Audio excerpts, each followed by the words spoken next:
stuff today. And you just got back from a class at Austin, and if people own a business, they really need to be taking note of this because, I mean, this happens all the time. We saw it with Home Depot. We saw it with Starbucks. We've seen it with Target. We see it with a lot of big corporations, and that's stealing information. Yeah, I've known about this for years, and we've written insurance like this for years, but when you go to one of these in-depth class and you hear some real life stories, it makes you see just some of the crazy things that can happen.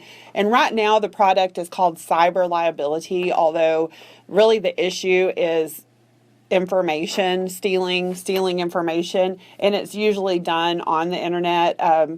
The example, and of course our little family joke is if Rick was involved in all three of those. He never goes to Home Depot. He went to Home Depot one day, and that's the day that all their stuff got stolen, and then Target, and so but that was Travis Lyle's fault. Yes, it was, but you didn't have to buy the coffee.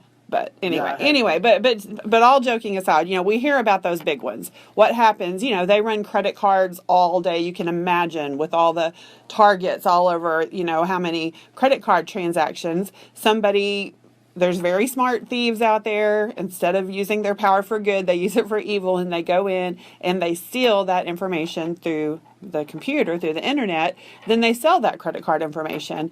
And, that happens to the big guys, but it can also happen to the small businesses. And that's some of the stories that I heard recently. You just think about whatever type of business that you have. For example, let's just use my business, my where I work, insurance agency. We have a lot of confidential information in our computer systems. And confidential information is basically considered anything that you can't find on Google. So, there's a lot of data that's out there, addresses, phone numbers, but if you have people's social security numbers, driver's license numbers, the values of their jewelry, you just can go on and on and on. And so it's very important to keep that data secure. And of course, we do that. We keep that data secure, and we do everything to the best of our ability. But any business we could use the radio, for example. You probably have your advertisers' information on your computers. So anything that you have that is confidential, if someone steals it and uses it, the business, could be held liable for that. And so that's where cyber liability comes in. I know not long ago a situation we dealt with locally on a bank information breach, and a lot of businesses don't do their own credit card stuff or their own accounting or whatever. They have an outside company that will do that too. And a lot of times those companies, you don't know who's at those companies. You don't know who they have hired. You don't know who is there. They could be anywhere in the world. And so this is something you need to do to cover yourself because you can really run into some problems. That's really true. And it is a good practice sometimes to use a third party offsite. People call it the cloud, but make sure when you use one of those companies that you know who you're dealing with, that they have a very good reputation, and also make sure they carry insurance and make sure that they will cover you if they have a breach. And one thing that I learned that was a really big surprise to me, that sometimes the thing that is the most expensive when there is a data breach is not the information that was lost, because usually it's pretty fast. They know they stop those credit cards immediately so nobody could steal that information. But they are required, you as a business owner, if you have a data breach, are required by law. There's state law and then there's federal law to notify everyone that could have been involved. That is very expensive to do, and it is also something that most people don't know how to do, don't know what the law is. So that's part of cyber liability. Not all of those policies cover that, but it's a very important coverage. First of all, the cost to send those notices out, but also somebody to help you to make sure that you're complying with the law, because that could be the most expensive thing. Also, you got to think about in some situations where credit or money or whatever has been, a lot. Are businesses required to replace that if their data has been breached? It depends on the situation, and it depends on what it was and what their agreement was. There's so many different scenarios, and so that's why, whenever you do purchase cyber liability, those are some of the questions that come up. What type of business do you have? What are your transactions? Because you very much could be required. Depends. Sometimes, as long as you make the notification, then you're out of having to, because when you notify, and also whenever you can stop those accounts. I think when you would get in trouble is if you don't know what happened.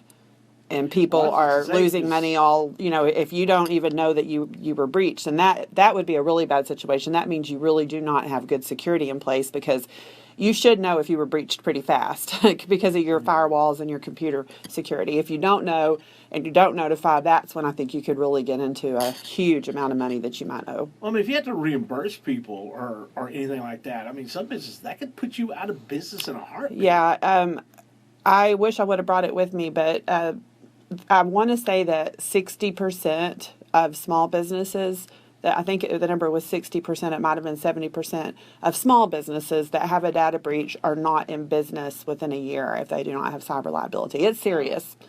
And, I used to say that the only people that this doesn't affect are people who don't use computers and don't connect to the internet, anymore. but not anymore. There was actually a case, and this is crazy, and I know that it's random, but there was a case, and I want to say it was in California, where an employee of a business on social media inadvertently shared private information about one of their clients, and the company was sued because they did that. And so it wasn't a breach, it was because their employee did something stupid, but they shared private information on Facebook or whatever social media, and the company got sued. So there's just all kinds of things, and I'm not here to scare you. I'm just here to inform you. And if you do own a business, and I say if it's one person business all the way to a huge company, everybody needs to look at it. And especially those smaller businesses, I think you would be surprised at just how inexpensive it is, because the lower the exposure, the lower the cost is going to be. But just call us. Let's talk about it. Let's at least be informed. Find out how much it costs. I mean, you may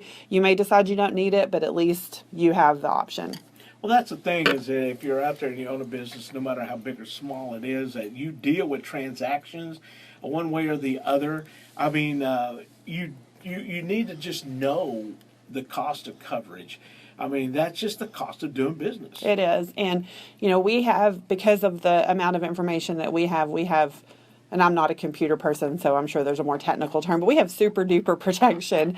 And we have never had a breach, but we have, I was 3 or 4 years ago, somebody from Hong Kong was trying to enter our system, which I thought, wow, you just never think about that kind of stuff, but it happens. And of course we knew, and they didn't, it was unsuccessful, but, it happens, and like I said, people will go to a lot of trouble. Instead of just getting a job and making money, they'll go to a lot of trouble to steal your information, steal your client's information. Well, it wasn't just too long ago here at the radio station. We have the emergency alert system that has a new one that was put in place, and somebody in China hacked the FCC and got a hold of that, and they started putting out zombie apocalypse warnings. I remember that. And so, I mean, it happens. It's easy to do, and so I guess it's easy to do because it happens a lot. Yeah. But folks, you need to be covered in these situations, and if they need to get a hold of you guys, give us a call, 940-549-2525. You can come see us on the second floor of the Sierra Bank building in downtown Graham. You can visit us on the web at www.bryanins.com. All right, boys and girls, there it is, right there. If you own a business, you want to make sure that you're covered for your cyber liability.